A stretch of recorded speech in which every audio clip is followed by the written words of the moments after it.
Quite often I keep it in one of these stainless steel shakers so I can use it on various foods. Yeah, convenient, fast, efficient.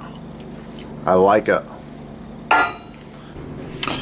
So here I've got a appetizer. Watch the other videos, you can learn a little more, but this is a balsamic marinated coleslaw. These are roasted beets sliced. I'm just adding a little bit of my favorite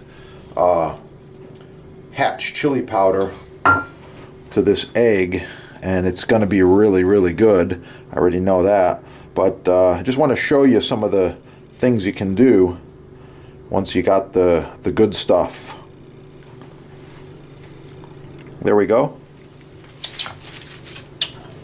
Check out your sponsor for hot sales and deals on this cool cutlery, as well as you know, the butcher blocks, all the smallwares you need in kitchens. They got it all in stock. Yeah, I think this is going to be good. This knife is very, very sharp.